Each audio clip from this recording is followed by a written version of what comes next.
गुरु प्यारी साध संगत जी, आज पूज्य मस्ताना शाह बलूचिस्तानी जी की मस्त वाणी के वचनों का आखिरी दिन है।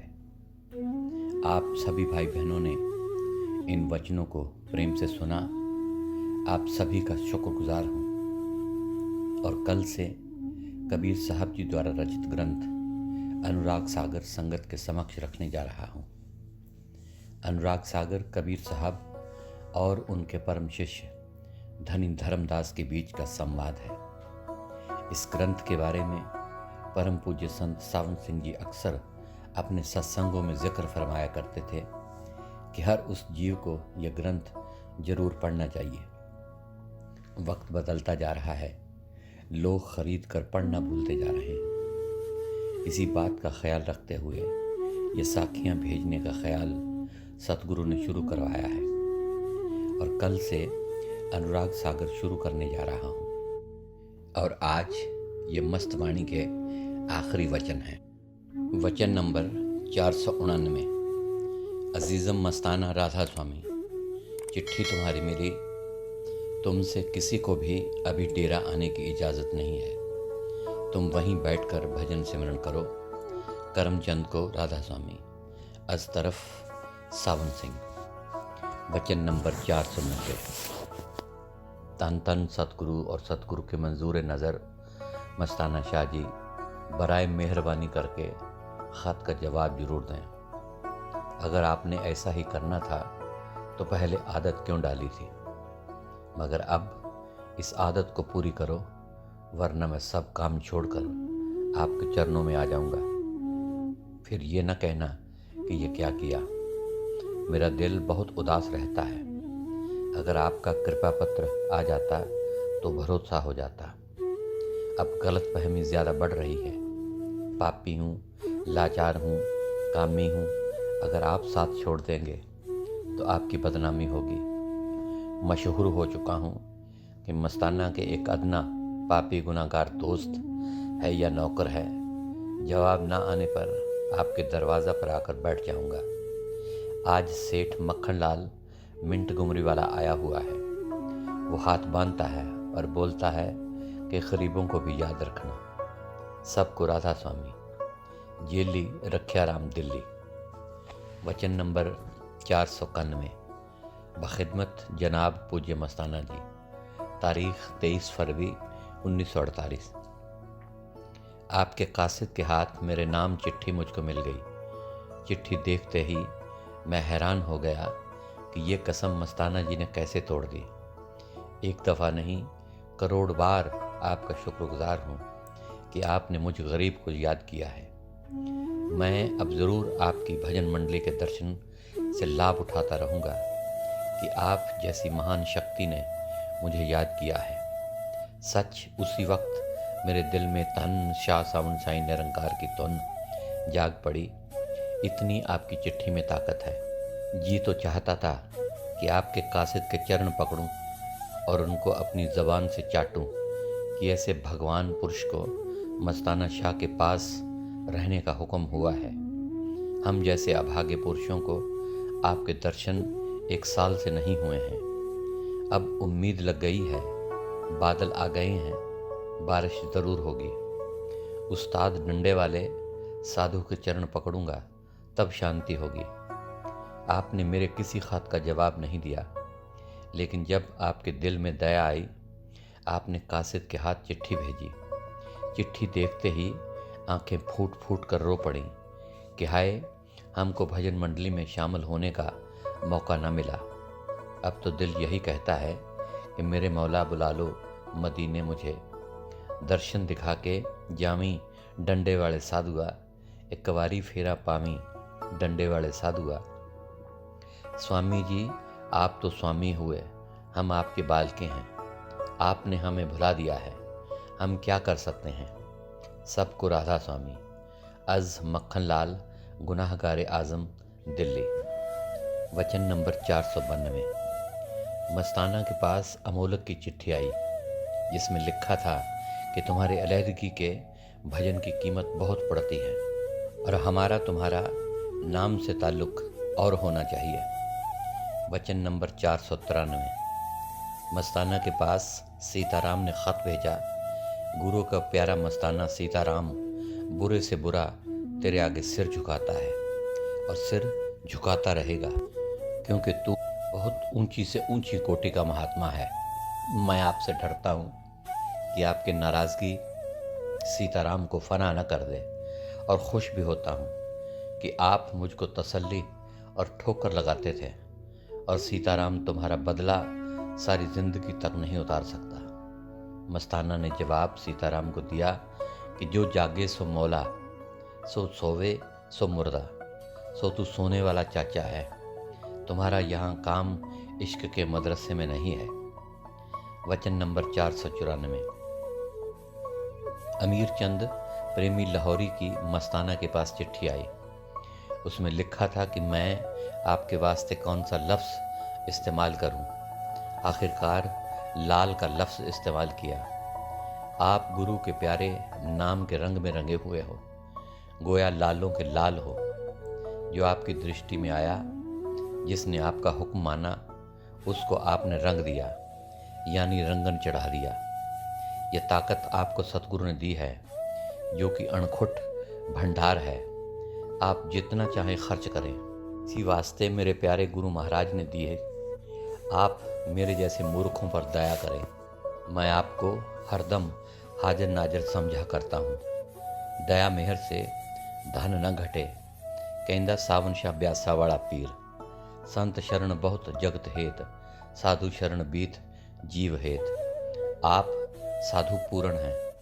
आप सतगुरु जी महाराज जिनको नाम मिला है, उन पर दया करते हैं। जो दया आपने मेरे पर की है, उसकी बाबत कोई ऐसी ताकत नहीं जो बयान कर सके। आप जो हैं सो हैं। आपकी महिमा जो है सतपुरुष ही जाने। मैं स्टेशन ब्यास पर आपको लेने वास्ते गया तो मुझे आपके दर्शन नसीब नहीं हुए।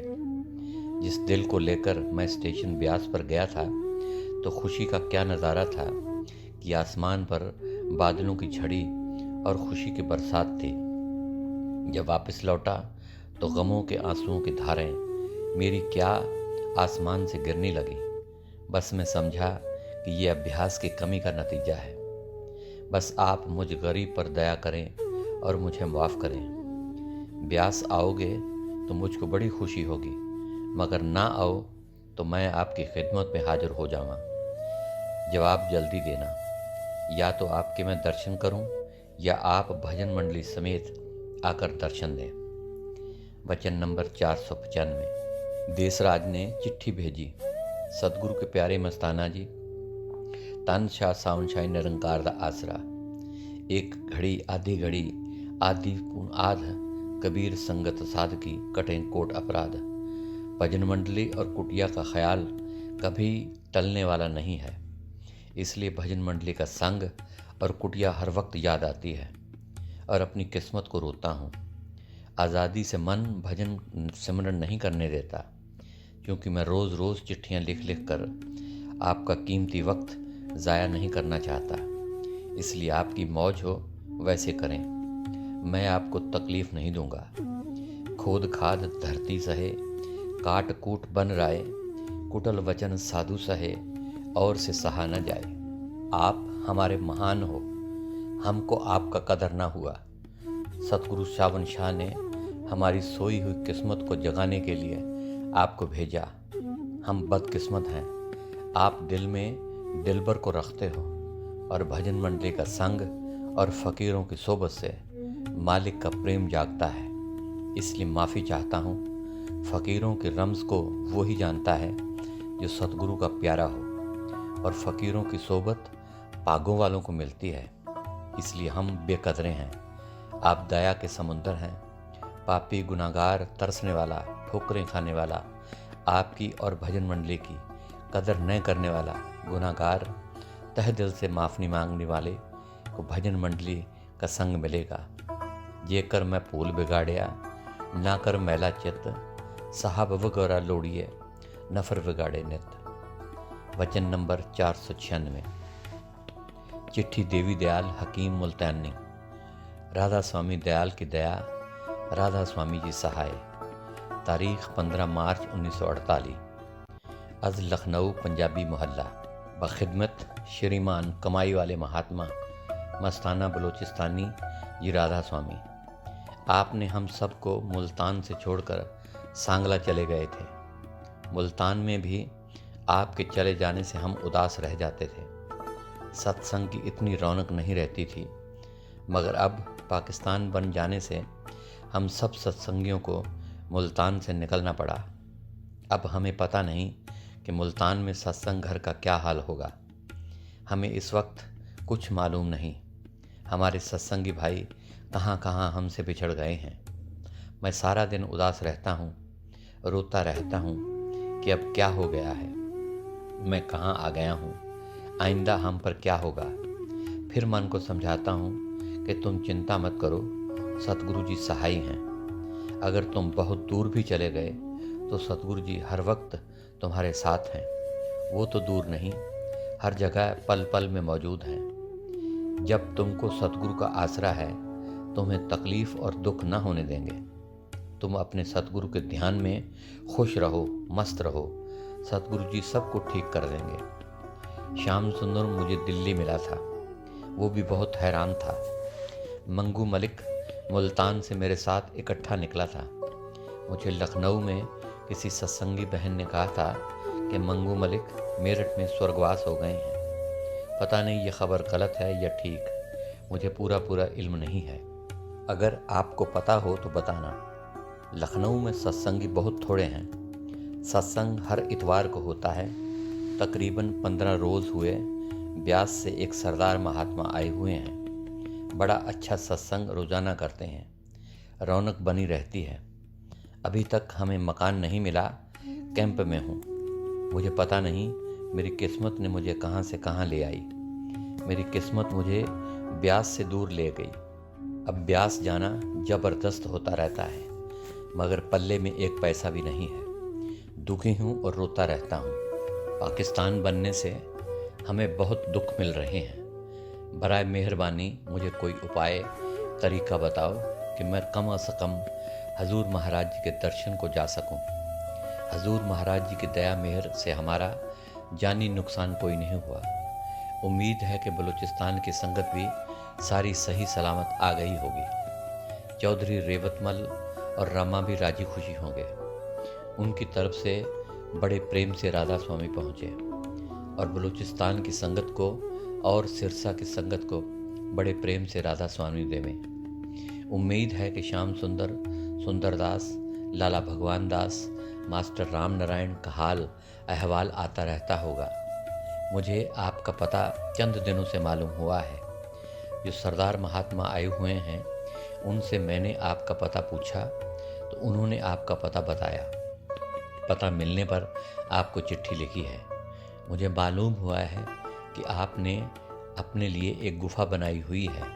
सारा दिन अपनी ही मस्ती में मस्त सतगुरु की याद में रह जाते हैं। मुझे भी ऐसा बनाएं। बराए मेहरबानी फरमाकर आप ज़रूर बिलज़रूर लखनऊ आकर सतगुरु जी की महिमा आकर करें। लखनऊ को आपकी सख्त ज़रूरत है।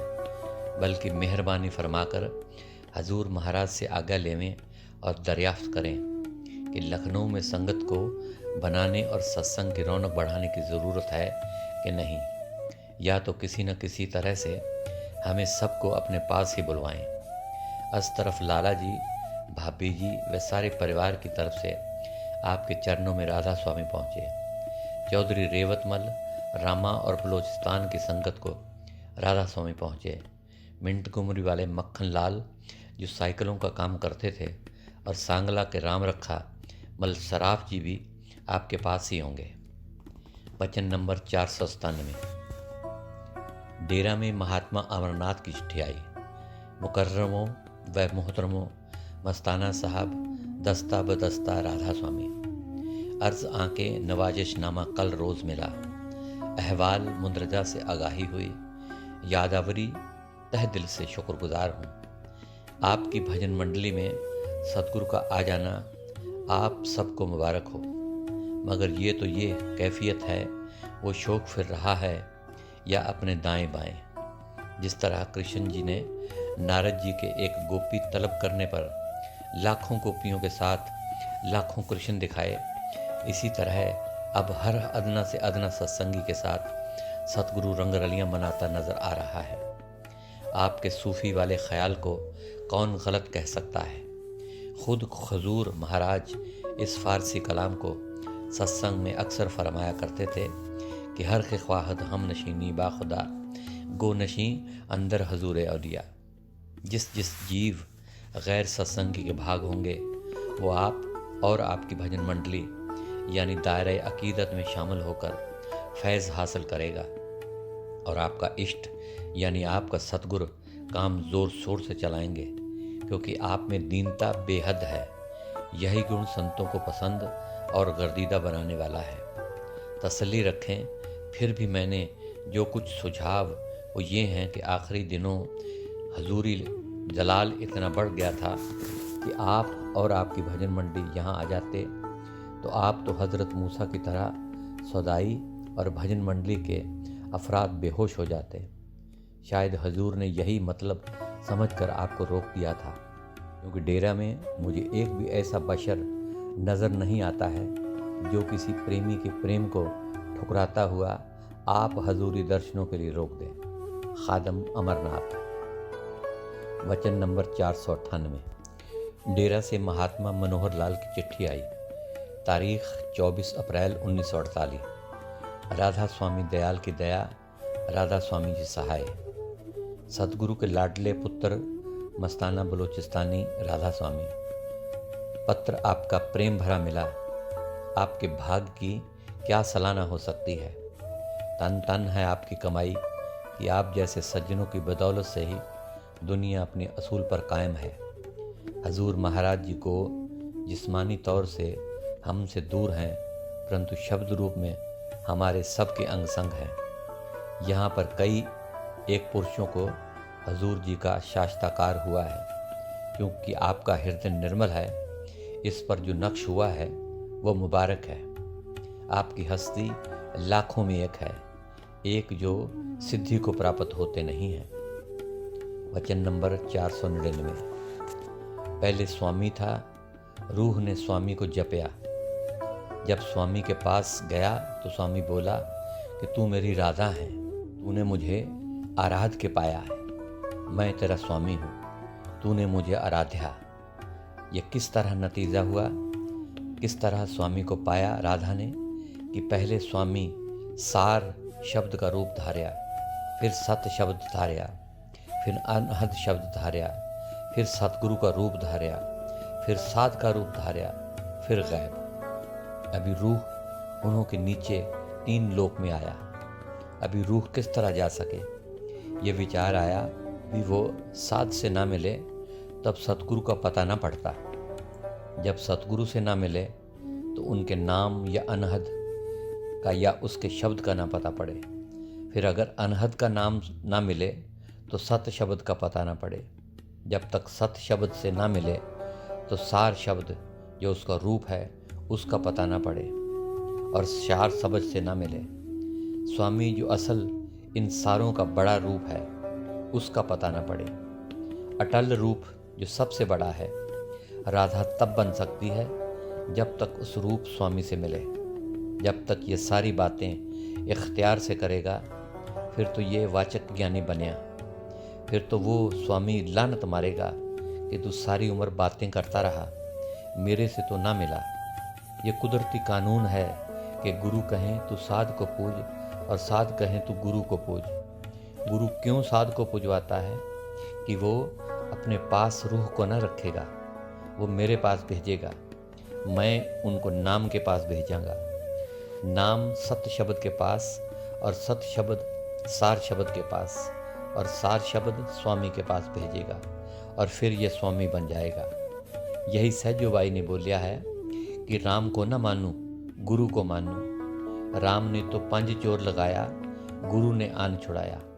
इसका क्या नतीजा है कि नाम ने या शब्द ने सदगुरु का रूप धार कर आए तो मैं ख्वाहिशें चाहा जुगा जुग की इकट्ठे हुई, इनके तन में तेरे पास भेजूं कढ़वा के, फिर तू ले जा ऊपर। और जब तक ये गुरु प्यार वाले अख्तियार नहीं करता और साथ संगत से मिलकर प्यार नहीं बढ़ाता और कदर नहीं सीखता, तब तक सारी उम्र कोई जतन करता रहे कुछ भी नहीं होगा और ना कभी इसका कुछ बनेगा। असल उनका नतीजा ये है कि जैसे कोई बीमार होता है, पहले ज़ख़म साफ़ करने वाला आता है, फिर उनको छोटा डॉक्टर आता है, उसके बाद कंपाउंडर आता है, बाद में बड़े डॉक्टर के पास भेज देते हैं, वो उनको छुड़ा देता है, फिर वो तंदुरुस्त हो जाता है। तब उनके अंदर सद्गुरु मौजूद है, स्वामी भी मौजूद है, परमेश्वर भी मौजूद है। उनको तो इसने कौड़ी जितना भी न समझा और बाहर कहता फिरता है कि मैं राधा स्वामी हूँ, मैं राधा स्वामी हूँ। आपको तो पेट का और नींद का राधा बन के बैठा है, बाहर बोलता है कि मैं राधा स्वामी हूँ। जो हमारे अंदर मंदिर और तीर्थ और शास्त्र, बड़ा और ठाकुर, अमृत, ये चीज़ें हमारे अंदर रखी गई हैं, इन चीज़ों की ख्वाहिशा न रखेगा। जो सतगुरु के साथ इसने इकरार किया है कि 3 घंटा मैं तेरी सेवा करूँगा, सो इसने 1 मिनट भी ना दिया। सो इसने अपने तन गुरु को सुख दिया, खिलाया और नींद कराई। वो जब आग में चला जाएगा, इनको खूब लानता भी सतगुरु के पारखत पाएंगे। बोलेंगे दुष्ट ख्वाहिशां लेकर आया है, जन्म ले, मगर 84 में नहीं जाएगा, नीच जन्म आदमी का लेगा। और 2 मुसलमान फ़कीरों ने बोला है, नीचे दर्जे वाले फ़कीर 2, 6 चक्कर वाले और 3 फ़कीर ऊपर दर्जे वाले। 2 फ़कीरों ने क्या बोला है, साके इश्क अल्लाह जो बयो कोई ख्याल ना है झूठ को सच चवन, ये हाबी में हजन जो सच को झूठ चवन। मतलब कि जो बोलता है कि मेरे को इश्क अल्लाह का है और मेरे कोई अंदर कोई बात नहीं, मेरे सच को लोग झूठ बोलते हैं। हाबी का नतीजा क्या दिया उसने कि जिथे कड़े पकदे ने आग में, उसी में दिलवाऊंगा जो मेरे अल्लाह को झूठ बोलते हैं। इसका नतीजा तो नरक हुआ। फिर दूसरे फ़कीर ने क्या बोला है कि मैं गुण उन्हीं दा गावां जिसने रमज़े गमज़े नाल मनाया। इसका नतीजा क्या हुआ कि मैं मुर्शद का गुण गाऊंगा। किस तरह मेरे मन को मनाया कि तू बोल मेरे अंदर अल्लाह है। ऊपर ऊपर से लोग बोलते हैं कि मेरे अंदर सतगुरु और परमेश्वर है, अंदर गुरु उनका मन या शैतान है। अगर सतगुरु परमेश्वर उनके अंदर होता तो वो हर जगह हर परमेश्वर सतगुरु को देखते। और जो ये बोलते हैं कि इत्थे है उत्थे नहीं, ये पाप कमा रहे हैं, हत्यारे हैं। ऊपर दर्जे वाले फ़कीरों ने क्या बोला है, शाह बाहू फ़कीर भी यही बोला। उसने क्या बोला कि बगदाद शहर की क्या निशानी, उच्चियां लम्मियां चीरां हूँ, इन्हां लीरां दी गल कफनी पाके रलसां संग फ़कीरां हूँ। बगदाद शहर दे टुकड़े खासां करसां मीरा मीरा हूँ। दूसरा फ़कीर बुल्ले शाह ने बोलिया है, जो मुझे अराई सदे मैं बहशत पिंगा पावां, जो मुझे सैयद सदे मैं दोज़ख ले जावां। मेंढा वाली शाह इनायत यूं कती सो पार। इसका नतीजा क्या निकला कि मुर्शद के ऊपर इतनी कुर्बानी हुई कि अपनी ज़ात पात सैयद को छੱਡ दिया। जब मस्ताने को तो एक आगे रख दिया, एक पर्दा, सारे बलूचिस्तान को कान से पकड़ कर झुकाया और नाले उसका पीर भी आके। सो ऐसा सतगुर या ऐसे सावन शाह को असी किस तरह छੱਡ सकते हैं। असी छड्डें वो नहीं छड़ता, क्योंकि असी अंधे वो सुजाका है। सो ये लोग जो बोलते हैं कि ये गुरु के बरखिलाफ़ है, राधा स्वामी में जो महंत हैं 2-4, सो इनका नतीजा ये हुआ कि अंदर से वो बरखिलाफ़ हैं और बाहर खाने पीने के वास्ते और वडाई के वास्ते वो करते हैं। और दूसरा मस्ताना तो सदगुरु के हुक्म से कम हो रहा है। और एक फ़कीर ने बोला है कि सारा शहर अंधा है, दूसरे बोला कि अद्धा अंधा है, तीसरा बोला कि सारा अच्छा है। इसका नतीजा यही निकला कि ये अंधे की लाइन में ही गिने गए। जो उन्हों के वास्ते सतगुरु बैठा है, उन्हों से पूछ लेते। समझने में आई बात, हाजिर नाजिर मेरा सतगुरु उन्हों के साथ बैठा है और उनकी बातें आप नोट करता जाता है। इसमें यह समझने में आया कि मेरे सावन शाह की देह के आशिक थे, देह के सिख थे और वो देह चली गई। सावन शाह तो जिथे किथे मौजूद है। हर एक फ़कीर ने अपने मुर्शद का नाम लेकर गुण गाया है। दूसरा, चरणदास महात्मा बोलिया है कि गुरु सुखदेव को कृपा भई पई अमोलक दे। तो सुहागणीय स्त्रियां वो कि ये हत्यारे निंदा पाप कर बैठे हैं। ये कि जो उन्होंने ये अफवाह फैलाई कि स्त्री पति का नाम नहीं लेती, ये किस तरह सुहागन होए। ये अंदर देख के बोलते हैं, ये किस तरह पाप हत्या कमाते हैं। अगर पति का स्त्री नाम नहीं लेती तो कभी पति को स्त्री ने अपने अंदर देखा भी, ऐसे ही बार चढ़ाया निंदा की। जाबार है तो चलाकियां मकर करता है और शैतान उनको अंदर नहीं जाने देता और मखट्टू बन के बोल देता है कि स्त्री पति का नाम नहीं लेती है।